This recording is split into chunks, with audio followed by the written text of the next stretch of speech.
4 macam penyerbukan. Bunga yang indah bukan hanya tumbuh di Indonesia. Negara-negara lain seperti negara tetangga pun memiliki bunga yang cantik. Karena kondisi geografis yang hampir sama, bunga yang tumbuh tidak jauh berbeda jenisnya. Banyak negara yang memiliki persamaan dalam kehidupan sosial dan budaya. Oleh sebab itu, mereka menggabungkan dirinya dalam suatu organisasi yang bernama ASEAN, yaitu Persatuan Negara-Negara se-Asia Tenggara. Berikut adalah 10 negara ASEAN tersebut. Indonesia, ibu kotanya Jakarta. Singapura, ibu kotanya Singapura. Kamboja, ibu kotanya Phnom Penh. Thailand, ibu kotanya Bangkok. Myanmar, ibu kotanya Nay Pyi Taw. Laos, ibu kotanya Vientiane. Vietnam, ibu kotanya Hanoi. Malaysia, ibu kotanya Kuala Lumpur. Filipina, ibu kotanya Manila. Dan Brunei Darussalam, ibu kotanya Bandar Sri Begawan. 5 negara yang menjadi anggota pertama ASEAN di tahun 1967 adalah Indonesia, Adam Malik, Malaysia, Tun Abdul Razak, Thailand, Tanat Koman, Singapura, S. Rajaratnam, dan Filipina, Narciso Ramos. Mereka adalah utusan dari kelima negara, sekaligus merupakan tokoh-tokoh pendiri ASEAN. Berikut adalah kehidupan sosial budaya masyarakat ASEAN. Yang pertama adalah negara Brunei Darussalam. Kampung Ayer adalah desa terapung di Brunei Darussalam. Tahun 1400, Kampung Ayer sempat menjadi pusat pemerintahan. Saat ini, banyak penduduknya yang memiliki perahu pribadi dan disimpan di bawah rumah apung mereka. Budaya Brunei banyak dipengaruhi oleh ajaran Islam. Mayoritas penduduknya adalah orang Melayu. Kata Brunei berasal dari kata Nah Baru yang diucapkan oleh Awang Alak Betatar, penemu negara ini. Kota Darussalam berarti tempat yang damai atau rumah keamanan. Dalam percakapan, menunjuk dengan jari telunjuk dianggap kasar. Secara tradisional, orang Brunei tidak berjabat tangan dengan lawan jenis. Melepaskan sepatu adalah kebiasaan umum orang Brunei sebelum memasuki rumah orang lain. Negara kedua adalah Malaysia.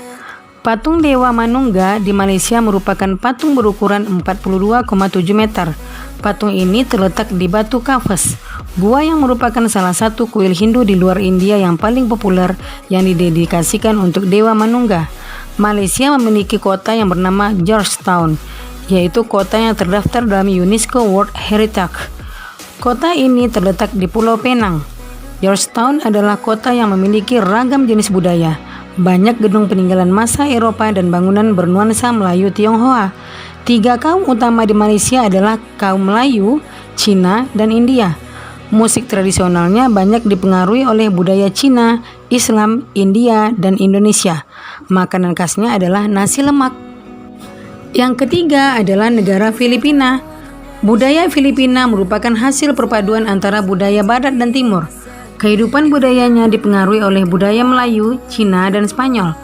Bahasa Filipina adalah bahasa nasional, dengan bahasa Inggris sebagai bahasa pengantar untuk urusan perdagangan atau pergaulan. Ada 8 dialek utama yang digunakan masyarakat Filipina. Po dan opo adalah sebutan orang Filipina terhadap orang yang lebih tua. Mereka memanggilnya dengan menggunakan kata-kata seperti kuya, ate, monang, atau manang, yang menunjukkan rasa penghormatan. Yang keempat adalah Kamboja. Banyak candi di Kamboja terbuat dari batu. Dewa-dewa dari agama Hindu dan Buddha terukir pada tembok. Tari Apsara lahir pada 2000 tahun yang lalu. Relief tarian banyak ditemukan di bangunan-bangunan keagamaan di Kamboja. Orang Khmer mengenakan syal kotak-kotak yang disebut krama. Yang keempat adalah negara Myanmar. Myanmar disebut sebagai negara 1000 pagoda. Hal ini disebabkan karena sangat mudah menemukan kuil-kuil suci Buddha. Mayoritas penduduk Myanmar adalah keturunan Tibet. Bahasa digunakan adalah bahasa Burma. Pakaian tradisional Myanmar yang disebut dengan longyi mirip sarung Indonesia. Namun, kain ini membelit bagian tubuh mereka mulai dari perut hingga betis. Longyi yang berbahan kain katun bukan saja dikenakan pria dewasa, namun juga anak-anak dan wanita. Yang keenam adalah negara Vietnam. Permainan menangkap jangkrik dengan mata tertutup adalah permainan tradisional anak Vietnam. Anak yang berada di tengah lingkaran matanya ditutup kain, menangkap salah satu teman dan menebak namanya. Yang ketujuh adalah negara Laos. Nama Laos berhubungan dengan penemunya, yaitu Ai Lau. Orang Laos terkenal kesabaran dan kesederhanaannya. Hal ini terkait dengan ajaran agama Buddha yang banyak dianut masyarakatnya.